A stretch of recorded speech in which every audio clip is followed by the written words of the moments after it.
Hi, everybody. My name is Matthew Line. I am here on behalf of the Washington County Historical Society, and I would like to take you on a little historical tour of the Zion Reformed Church here in Hagerstown, Maryland. We are on the corner of West Church Street and North Potomac Street, and if you'll follow me, we're going to get a little bit of the graveyard here where General Hager is buried and his family, as well as Jonathan Hager himself, founder of Hagerstown. And then if you'll follow me up to the corner, we're going to see the original doors. Later, we're going to see the original bell, and we're also going to see the edges of what was the original German Reformed Church when it was first built.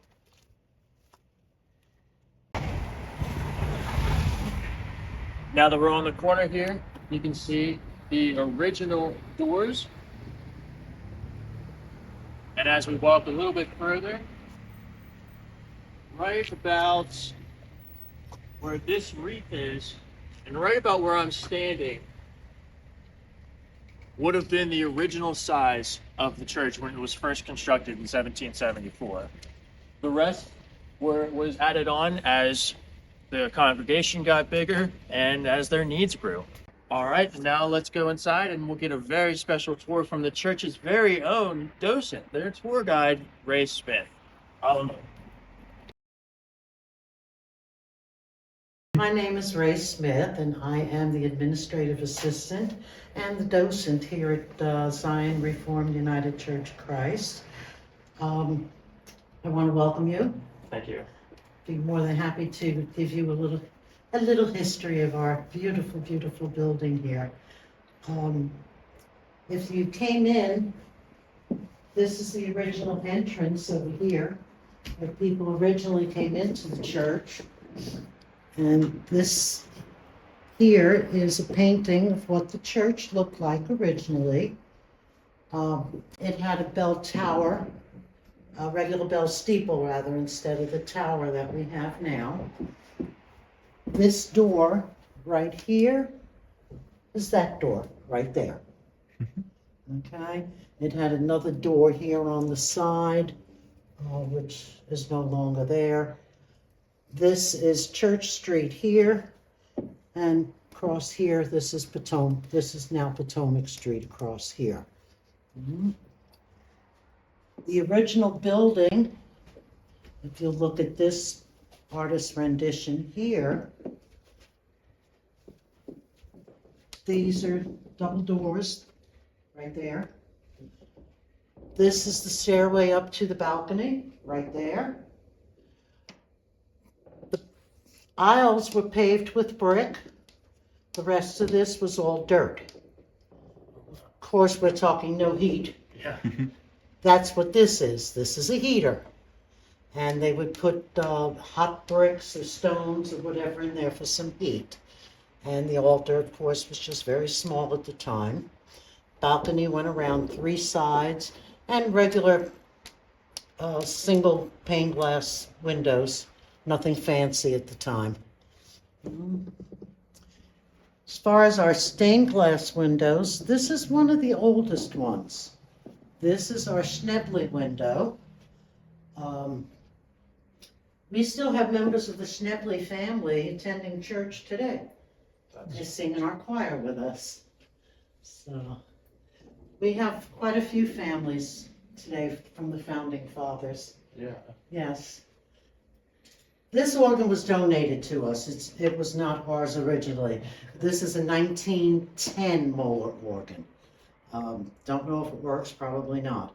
But someone just donated it to the church. I'll show you our organ in a little bit. Much bigger. It's beautiful. Oh, yes. So that's our oldest window. This window over here is probably the newest. This is the Thomas Arthur Grove window. He is, or was, the son of our pastor at the time. He was a member of the Peace Corps, and he was over at Mount Everest doing some work there, helping the native people with food and medicine, whatever the Peace Corps normally did. And unfortunately, there was an uprising at the time. From what we've been told, he was beheaded in that uprising. His body was eventually brought back here, and he is buried out in our graveyard. From what I understand, it was the last actual grave in the graveyard. And that was in 1975. You'll notice the window has picture of Mount Everest, the loaf of bread for the work that they were doing, and of course, the peace stuff for the Peace Corps. Of course, yeah. It's beautiful. Our plaques on the wall, if you want to look at that one first, we'll do it in chronological order.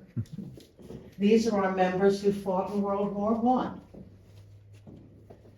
If there's a star next to their name, it's because they were killed in battle. Some of those names, if you're a native Hagerstownian, you'll recognize a lot of those names. There's Funk, Harp, Hurt, Hoffman, Stonebreaker, Nish, Savers. Stonebreaker. Yeah, a lot of Swigert, Sutter.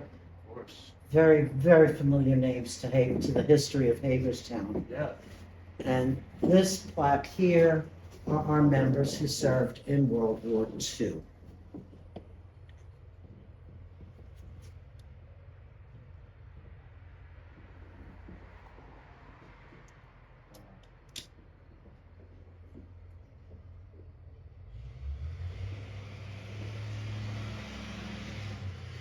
Come with me.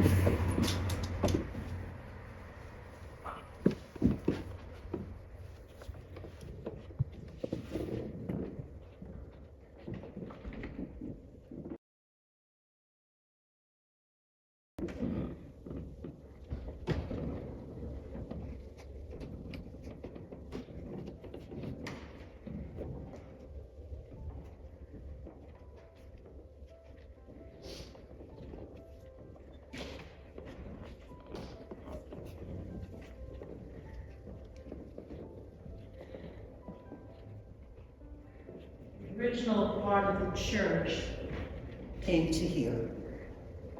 This was the first part of the church that was built.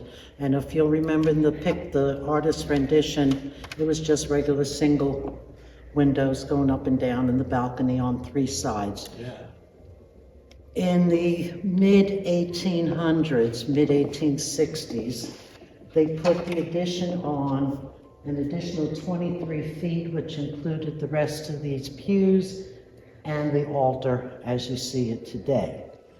At that time, the balconies on the sides were taken out and the larger windows were put in. Mm-hmm. The organ up there in the balcony is a 1928 Moeller organ. It was built right around the corner here at the Moeller factory on Prospect. It currently has 2,219 pipes. That's amazing. Moeller used to bring prospective clients over here and used it as a demo. Really? Yeah, well, the acoustics here are so much better than what they were in the factory warehouse. So they would bring prospective clients here and use it as a demo so that they could hear what it would actually sound like in their church setting. Yeah. Yeah, it made a big difference in the sound. Yeah. You know, acoustics have a lot to do with sound and the way it carries. So, but we've been asked many, many times if the organ is still usable, and yes, it gets played at least 2 or 3 times a week for choir practice, organ practice, and Sunday services, of course. Mm-hmm. The pipes on it, like I said, there's a little over 2,200 pipes. They range in size from smaller than a pencil to the 16-foot long trumpets that are coming out of the ceiling. During the Civil War, the bell tower, or like I said, it was a steeple at the time, That steeple was used as a sniper and lookout point by General Custer. Custer's last stand, Custer, George Armstrong Custer. But I'm jumping ahead a little bit, and I apologize for that. When they built the original church, Jonathan Hager was hit in the head with a beam from the bell steeple, and that eventually killed him, and he's buried out here in our churchyard. His friend, General William Hager, was the architect and general contractor for the building of the original church. They had to stop construction for the Revolutionary War because General Hager took a contingent of German men and supplies and met with Washington's troops up along the Delaware River, and they fought the American Revolutionary War. General Hager was wounded at the Battle of Bunker Hill. Story goes that his wife just took off, went up there, got him, and brought him back. Wow. But again, he ultimately died a few years later from those wounds. But we have descendants of the Hager family, members of our church today. Wow. Mike Hager, I don't know if you know him, worked for the city for a number of years. He's a direct descendant of General Hager. That's amazing. And he's a member of our church. Going back to the Civil War era, the Confederate troops threatened to burn down Hagerstown at the time, like they did a number of other cities in the area. They wanted a ransom of $20,000 in the form of food, supplies, and money. $20,000 in those days, you're talking millions of dollars in today's money. Hagerstown, I don't know if you know this, was very, very affluent. And a lot of those families were members of this church. Okay.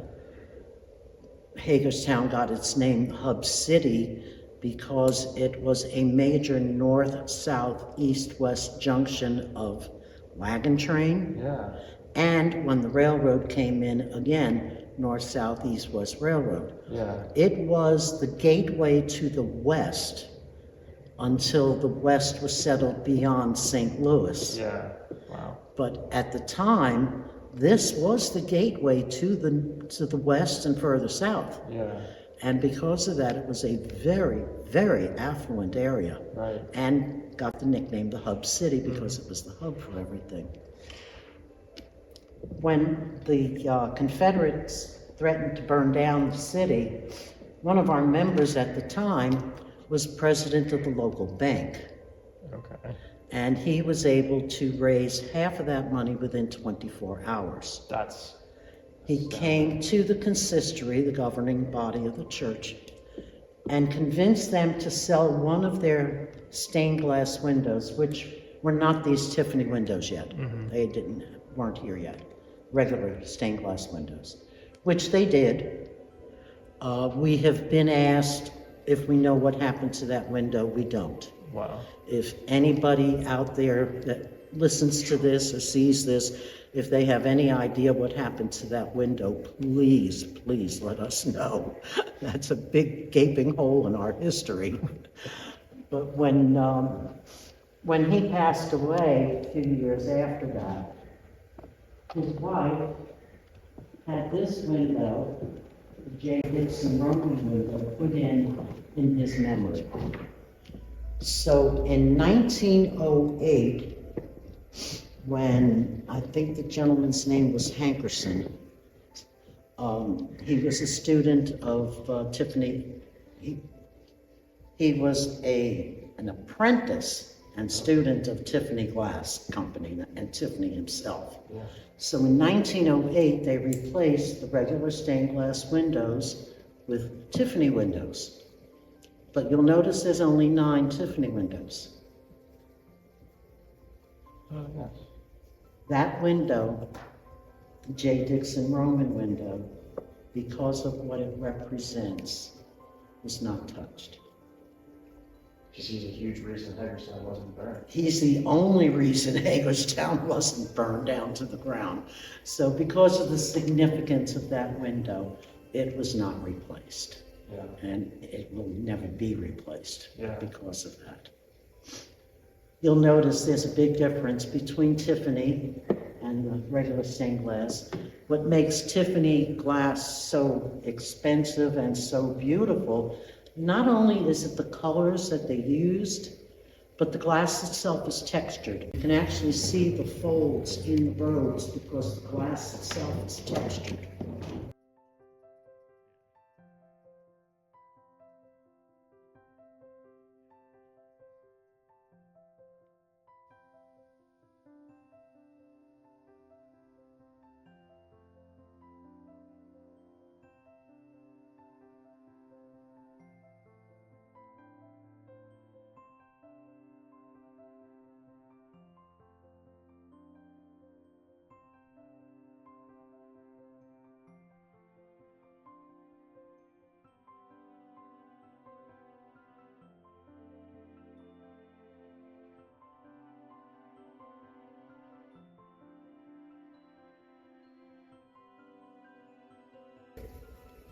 You'll notice behind me our mosaic. That is the ascending Christ. It is a mosaic. That's all tiny little pieces of tile. That was put in 1945 by the Stein family. He was president of Pangborn Industries. Okay. It was put in memory of their daughter Phyllis, who had passed away. We think it was from polio. We're not exactly sure, but it fits the time frame.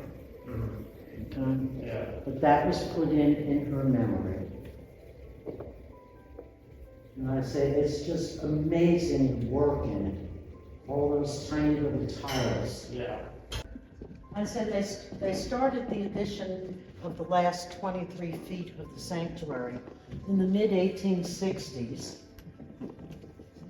And they had to stop for the Civil War because the Battle of Hagerstown was fought right outside the church right here on Potomac Street.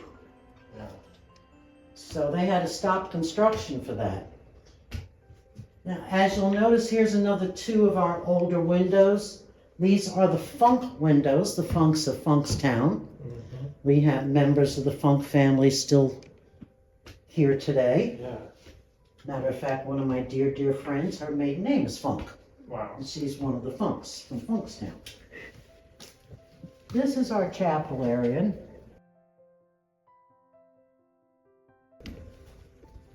And like I said, they had to stop construction for the Civil War on this. If you look at the shape of this room, I usually ask this as a question to visitors, what does it remind you of? But because you can't get a good overall view and just bird's eye view on the film, it does represent Noah's Ark, the shape of this room. This wall plaque here was the original altarpiece that the mosaic replaced. This is the altarpiece that was put in the mid-1860s when the addition and the bigger altar was put in. Okay. And this is what was replaced by the mosaic. It has the Lord's Prayer, Ten Commandments, and the Apostles' Creed.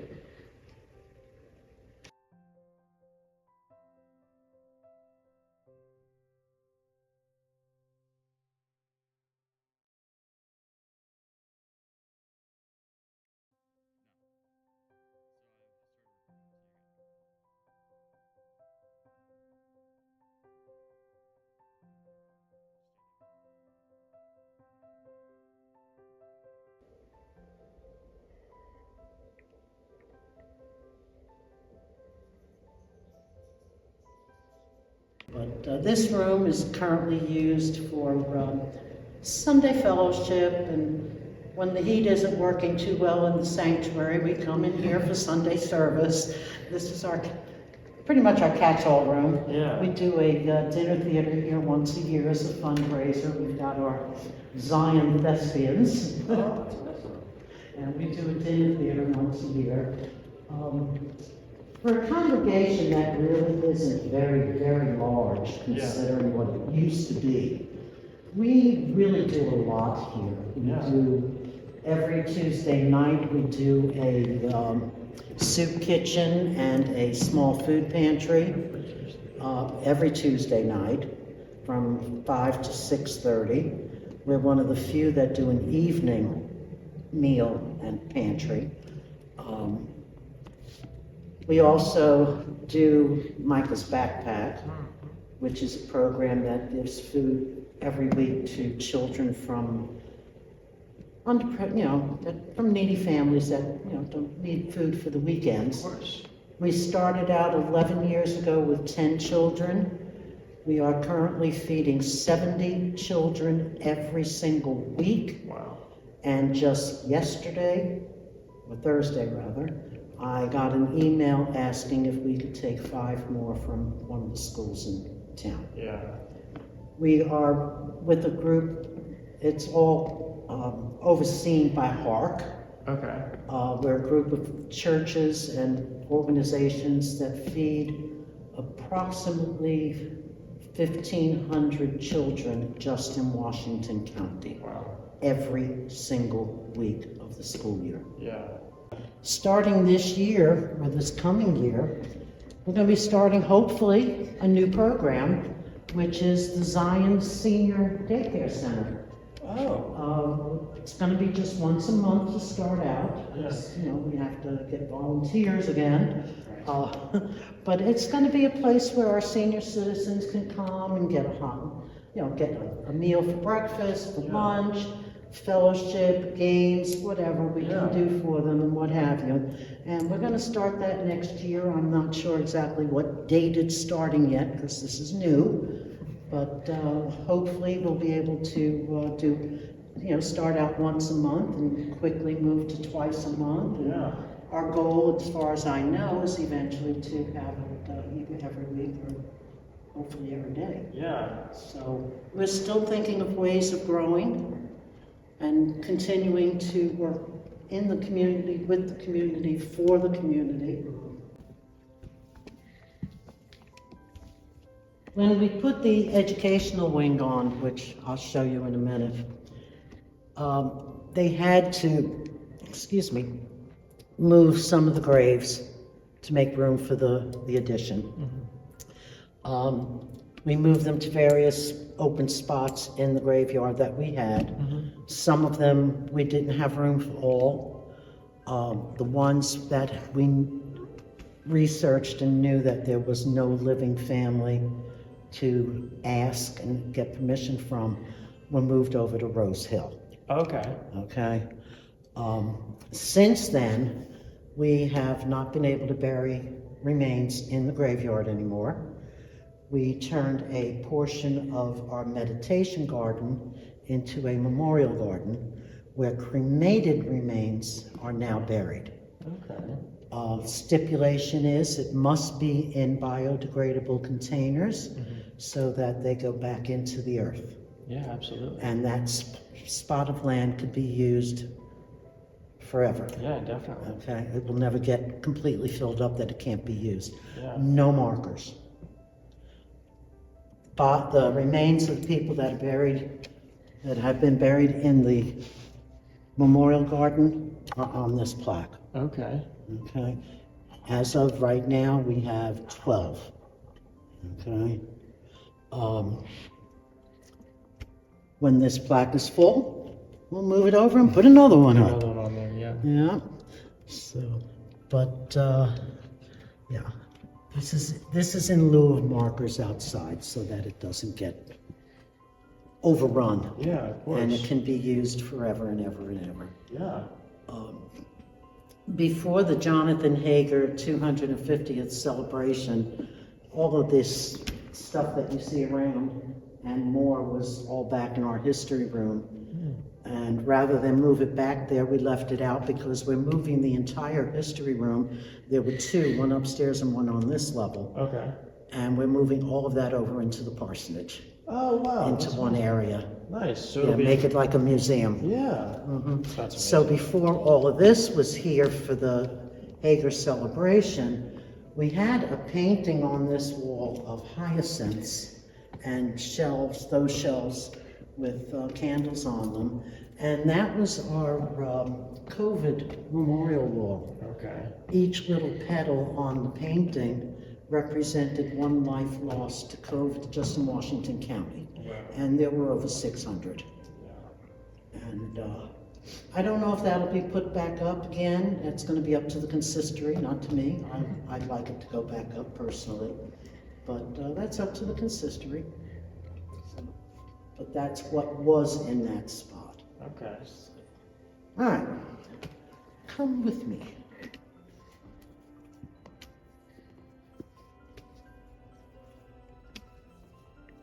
This is our memorial garden. It was originally a meditation garden. And when the graveyard, it's not a cemetery, it's a graveyard at a church, was filled that we couldn't bury any more people out there, we turned this part right here into a memorial garden.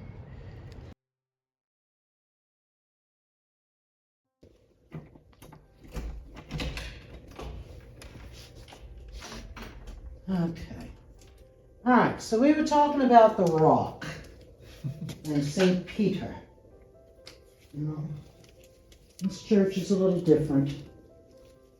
We have volunteers from 1, 2, 3 different churches that come in Oh, wow. different Tuesdays of the month Yeah. and Okay. help, with the meals. The pantry is all ours, but the soup Yeah. kitchen, we have, there's like 3 or 4 churches involved in that. Okay. Okay, guys, here's my surprise.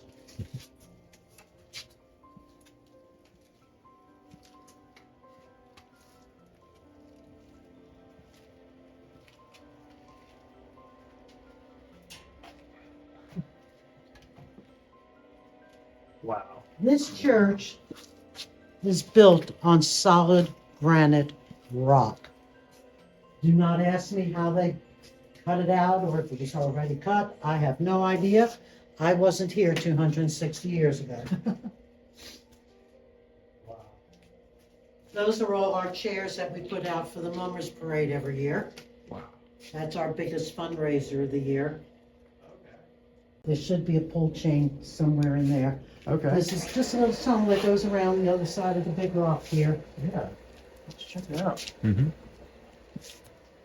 There should be a light back there somewhere. Watch your head.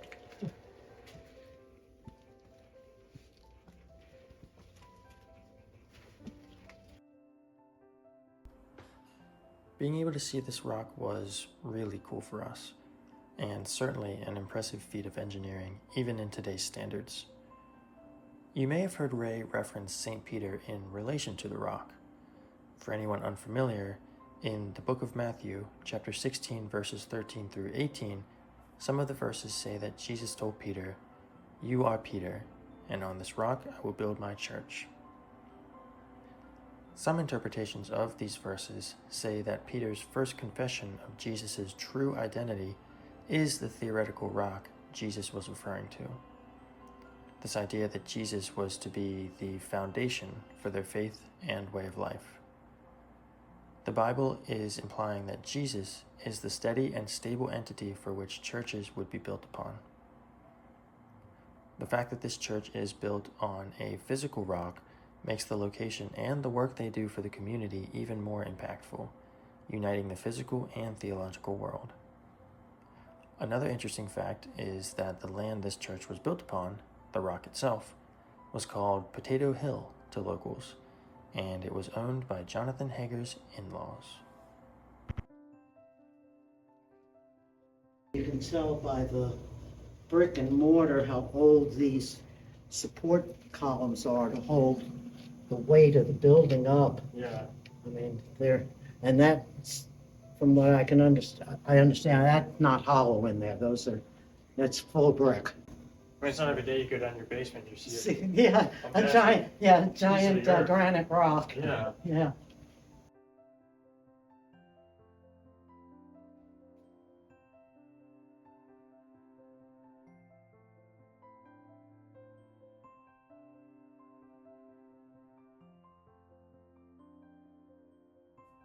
Here we find ourselves in the education wing of the church, where they have different rooms dedicated to the needs of the congregation. This church, as you have heard, is constantly reorganizing and updating to stay within the needs of not only the congregation, but the city and the county itself.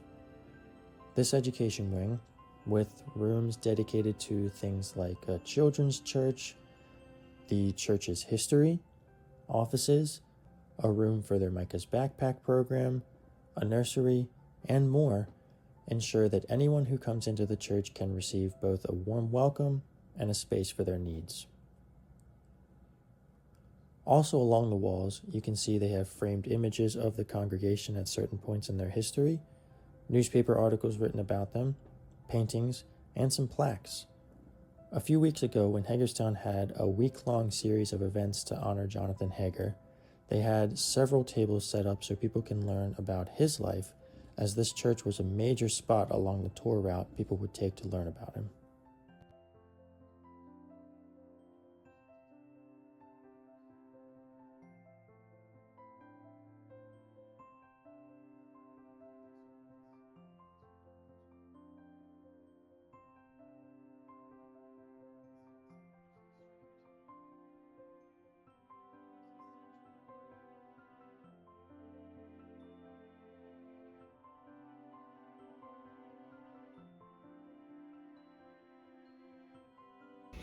And now we've been given very, very special permission to go up and see the bell tower. It overlooks Hagerstown. You're going to get a shot of it. It's beautiful.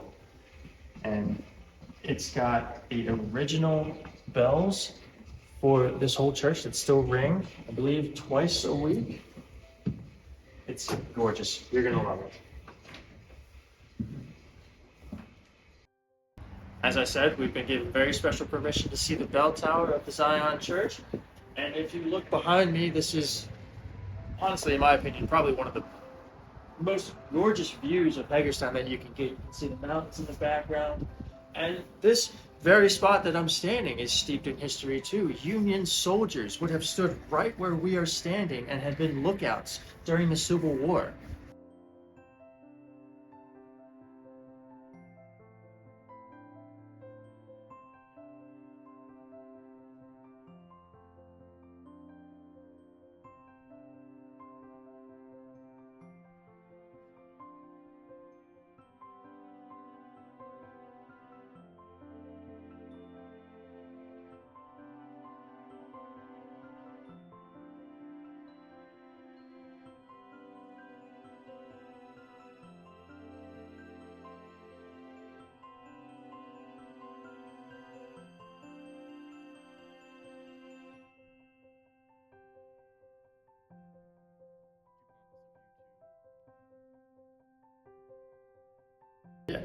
We just want to thank everybody for joining us on this tour. We want to give a huge, huge thank you to Ms. Rae Smith.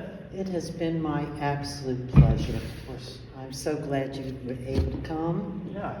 I'm glad you enjoyed our beautiful, beautiful historical church. Yes. And you're more than welcome anytime. Thank you. You want to hear that organ? It's called 11 o'clock Sunday mornings. 11 o'clock. You hear that, everybody.